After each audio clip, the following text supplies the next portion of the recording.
भाई second year chemistry का हमने आज स्टार्ट ले लिया है, लिहाजा इंशाल्लाह इसी तरतीब पे सारी चीज़ें चलती रहेंगी। अब सेकंड ईयर केमिस्ट्री में चैप्टर 1 है हमारे पास। इसमें हम बेसिक से जो लॉज हैं, पीरियोडिक लॉज, वो पढ़ रहे होते हैं। कौन से लॉ ने कौन सी बात हुई, किस लॉ के क्या फ़ायदे हैं, किस लॉ के क्या नुकसान हैं। तो एक थ्योरी वाला लेक्चर इसका होगा इंशाल्लाह कल। और आज वाला जो लेक्चर है वो सारा मैथमेटिकल लेक्चर है इसका, जिसमें एक सवाल करेंगे वैलेंस शेल कॉन्फ़िगरेशन का, और बाकी मुझे ये सवाल करना है। बाकी तो ये मैं स्टार्ट करता हूँ। सवाल में लिखा है find the group, period, block, family and valence shell configuration of the following. Paper में सवाल आता है, वो आपको 4-5 अटॉपिक नंबर लिख के दे देते हैं और लिखा होता है find the group, period, block, family, valence shell configuration of the following. First time हमें याद है हम इलेक्ट्रॉनिक कॉन्फ़िगरेशन करते थे 1s2 2s2 2p6 3s2 3p6 4s2 3d10 5 4p6 5s2 4d10 5p6 6s2। ये कोई मुश्किल बात नहीं है, आपको याद कर लेनी पड़ेगी। पूरा साल आपके पास है, यहाँ से लेके यहाँ तक याद कर लें। वरना इसको लोग बनाते भी थे यूँ करके 1s 2s 3s, फिर काटने पीटने का टाइम थोड़ी हमारे पास। सेकेंडरी में आ गए, हम बड़े हो गए। अब डायरेक्ट पट्टी याद कर लेंगे। अब मुझे वैलेंस शेल कॉन्फ़िगरेशन करनी है सबसे पहले 11 की। सबसे पहले तो आ जाएगा 1s2। अच्छा, ये जो बना ना, ये जो लिखा हुआ पावर है जो है, ये असल में इलेक्ट्रॉनों की तादाद है। किसकी तादाद है भाई? इलेक्ट्रॉनों की। और जो बड़े वाला नंबर है ये बताते हैं पीरियड। क्या बताते हैं अपन को? पीरियड। कैसे, अभी बात कर लेते हैं।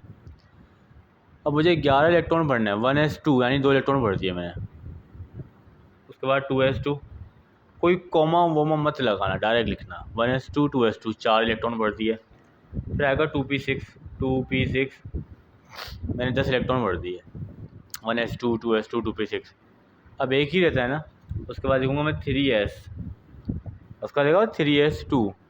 2 का मतलब ये है कि 2 इलेक्ट्रॉन आ सकते हैं। 6 का मतलब ये है कि 6 आ सकते हैं। तो यानी एक भी आ सकता है, 2 भी आ सकता है, यानी मैक्सिमम 6 आ सकते हैं। तो मैं यहाँ पे लिखूँगा सिर्फ पावर में 1, बस 1 आ जाएगा यहाँ पे। तो मैंने इसकी इलेक्ट्रॉनिक कॉन्फ़िगरेशन कर दी ना। इलेक्ट्रॉन गिन लो, 2 2 4 6 10 और 1 11 कर दिया। अब ये करने के बाद मैं तमाम चीज़ें आराम से बता दूंगा। सबसे पहले बताऊंगा कि ग्रुप कौन सा है। भाई आखिर में एस की जो भी पावर है वही ग्रुप है। 1a वही ग्रुप है। दूसरा ग्रुप पीरियड बताते हैं। पीरियड क्या है? इसमें सबसे बड़ा जो नंबर है, पावर नहीं नंबर, सबसे बड़ा नंबर कौन सा है इसके अंदर? 1 2 3 3 है, तो थर्ड पीरियड हो गया। उसके बाद ब्लॉक। भाई ब्लॉक का तो मसला ही नहीं ना यार, जिस पे एंड हुआ है वही ब्लॉक हो जाता है। एस पी पे होता है, पी डी पे होता है, डी एफ पे होता है। उसके बाद मुझे बताना है कि फैमिली कौन सी है। फैमिली भाई एस और पी की फैमिली ए होती है। एस और पी की जो फैमिली है वो ए होती है। डी और एफ की जो फैमिली है वो बी होती है। अब बतानी है valence shell configuration. Valence shell configuration बताने का तरीका बड़ा आसान है। क्या ग्रुप बताने में आपको इस पूरी कॉन्फ़िगरेशन ने मदद की है? ग्रुप बताने में, ग्रुप बताने में सिर्फ किस नंबर ने आपको मदद की है? इस नंबर ने की ना मदद। बस यही वैलेंस शेल कॉन्फ़िगरेशन है, 3s1। तो इस तरह से देखो चीज़ आ गई नहीं आ गई आराम से। इस तरह से हम और चीज़ें निकाल लेंगे भाई। मिसाल के तौर पे मुझे 17 का करना हो, उसी पट्टी को याद कर लेना, कोई मुश्किल बात नहीं है। पूरा साल है तुम्हारे पास, याद हो जानी चाहिए। 1s2 2s2 2p6 हो गए 10।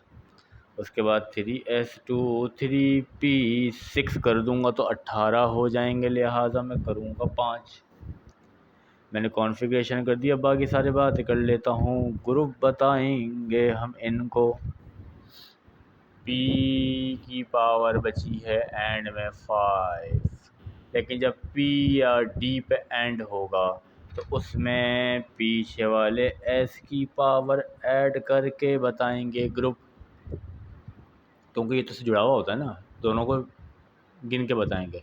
तो 5 और 2 हो गया 7, 7a ग्रुप हो गया। बाकी फिर सुनो, जब एस पे एंड हुए थे तो बस जो भी पावर थी वही ग्रुप था, लेकिन पी और डी पे एंड होंगे तो पीछे जो एस की पावर होगी वो ऐड करेंगे फिर बताएंगे ग्रुप। अब पीरियड कौन सा है?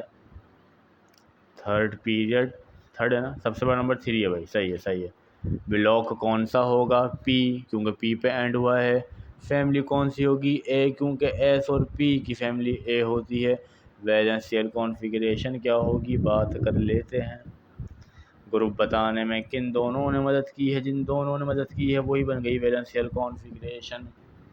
ये बन गई 3s2 3p5। देखिए मैंने पी का मसला बता दिया, मैंने आपको एस का मसला बता दिया। अब मैं बात कर लेता हूँ डी की। डी की बातें भी ऐसी हैं, डी की बातें भी ऐसी हैं। अच्छा, डी की बातें भी ऐसी हैं, तो बात करते हैं डी की। डी में मैं आपको चंद करके दिखाता हूँ, 24 करके दिखाता हूँ मैं आपको।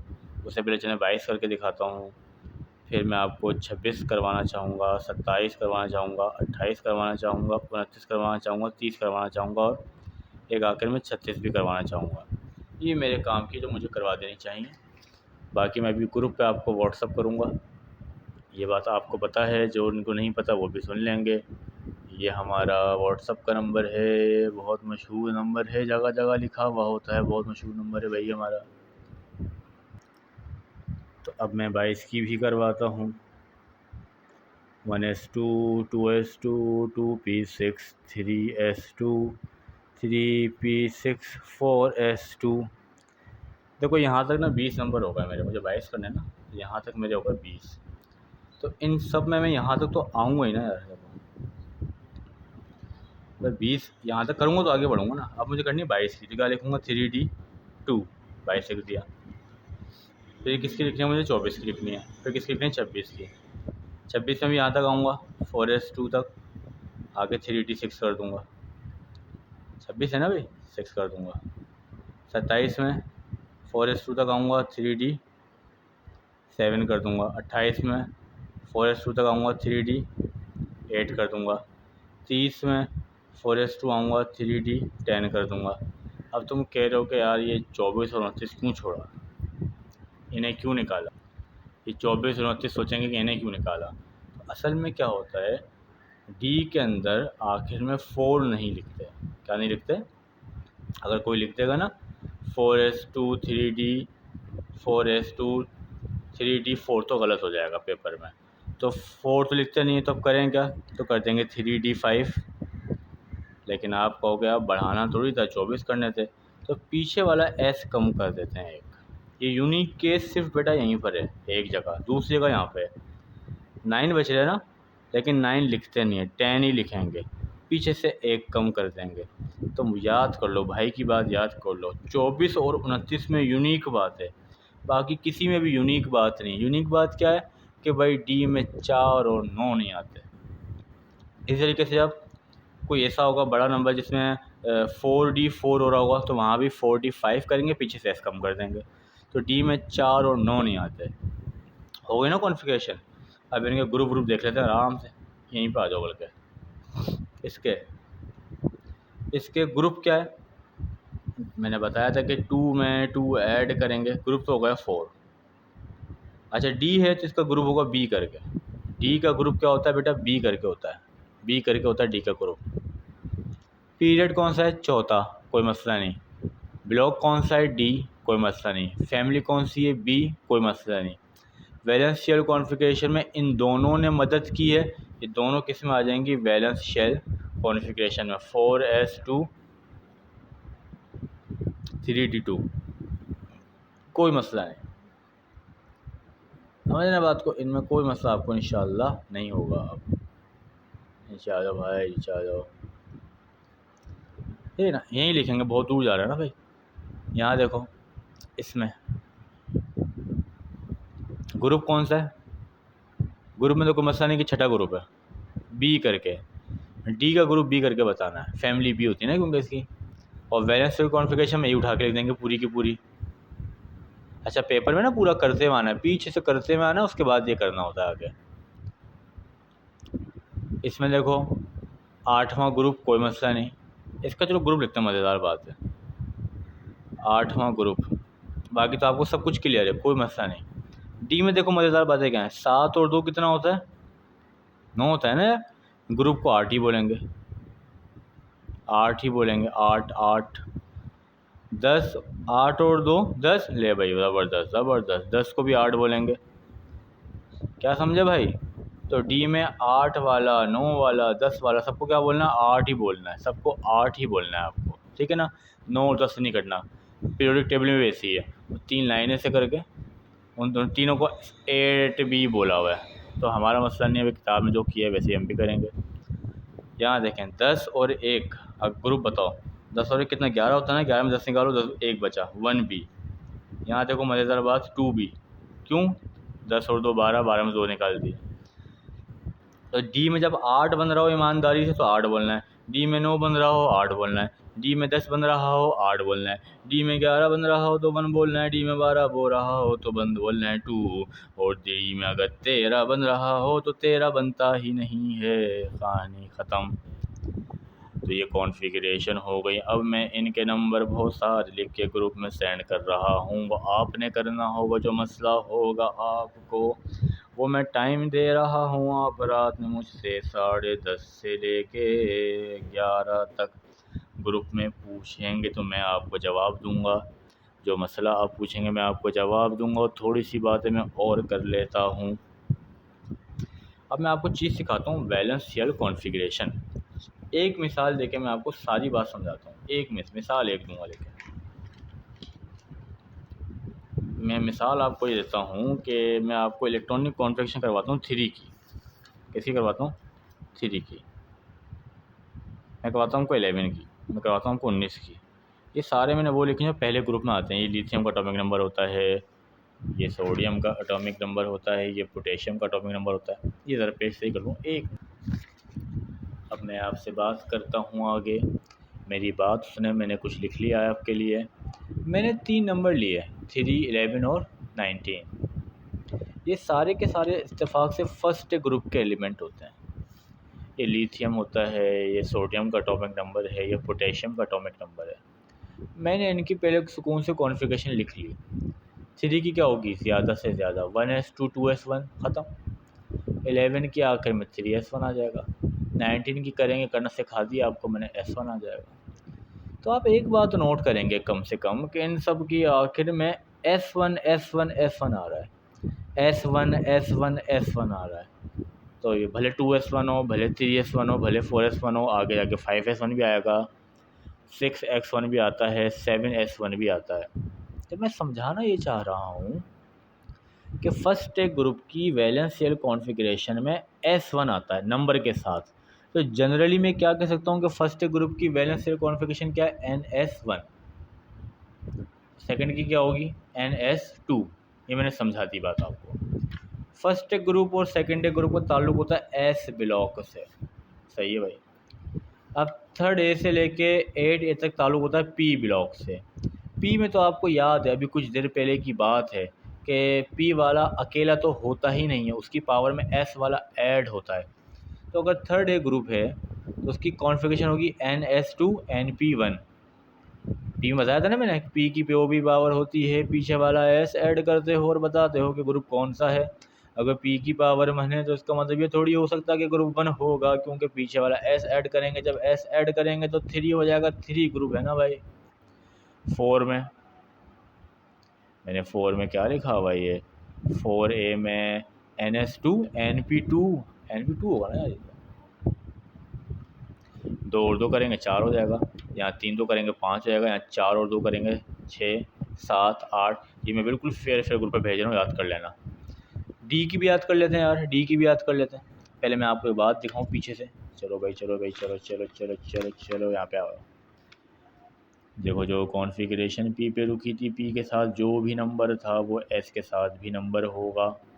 यहाँ भी 3 था तो यहाँ भी 3 था, यहाँ भी 4 होता तो यहाँ भी 4 होता, कोई मसला नहीं है इस बात में। ज़रा डी का देख लो। अब यहाँ पर डी के साथ 3 लिखा हुआ है तो यहाँ पे एक नंबर बड़ा लिखा हुआ है, यहाँ पे 3s2 तो नहीं लिखा हुआ ना।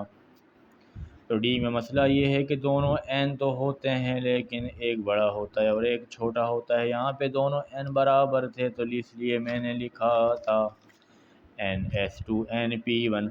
ये बता रहा है कि n तो सेम है ना, कम से कम सेम। तो डी की वैलेंशियल कॉन्फ़िगरेशन कैसे बनेगी? डी की वैलेंशियल कॉन्फ़िगरेशन ऐसे बनती है कि NS2 तो होता है लेकिन बाद में n तो एक कम होता है ना, तो वो कहते हैं NS1D1। जब D1 होगा तो 1 में 2 प्लस करेंगे, थर्ड बी की बन जाएगी ना। 4b की कैसे बनेगी? यहीं लिख देता हूँ कि बनेगा NS2n-1D2। 2 और 2 4 हो जाते हैं, हमें पता है। 5वें में 3D आ जाएगा। छठे की कर लेते हैं। छठे में क्या होगा? NS मान लो कि 2 लिखा हुआ है और आगे आता है n-1D4। 4 तो लिखते ही नहीं है, 5 लिखते हैं और पीछे से एक कम कर देते हैं तो इसकी यूनिक है। यूनिक वाले की यूनिक ही होगी, जाहिर सी बात है।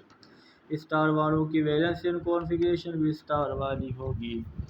तो आपको 8D की याद करनी है और 8D वाली याद करनी है। पेपर में सवाल कैसे आएगा सुनो ज़रा। Right the वैलेंशियल configuration of the following: 4B, 6A, 7B, 5th A group of the periodic table. 4 number का सवाल अच्छा है।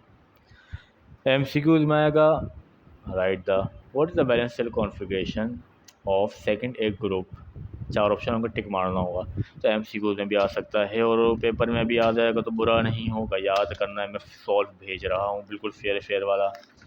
मैं इसका एटॉमिक नंबर आपको भेज रहा हूँ, वो आपने करना होगा, मुझे चेक करवाना होगा। 36 की कॉन्फ़िगरेशन मैंने ख़ास तौर पे छोड़ दिया, आप करके मुझे बताएंगे। अगर हो सकता है कि आप गलत बताएं, हो सकता है आप गलत बताएं, लिहाजा अच्छे से कर लेना। और मैंने टाइम तो बता ही दिया था, रात में 10 से 10:30 तक हमारी बात होगी। सेकेंड ईयर की क्यूरीज पे जो मसला पूछ लेना, मैं वीडियो बना के दोबारा भेज दूँगा ग्रुप पर। अब मैं आगे बात करता हूँ, आगे बाद में करेंगे। अच्छा, कल एक छोटा सा लेक्चर है, देखो मैं इसकी चैप्टर की मैथ तुमको मैंने पढ़ा दी है। अब एक छोटा सा लेक्चर है कि भाई कौन कौन से लॉज थे, यानी थ्योरेटिकल लेक्चर कल बात करेंगे। कल चैप्टर ख़त्म हो जाएगा, कोई मसला नहीं होगा इंशाअल्लाह। अल्लाह हाफ़िज़।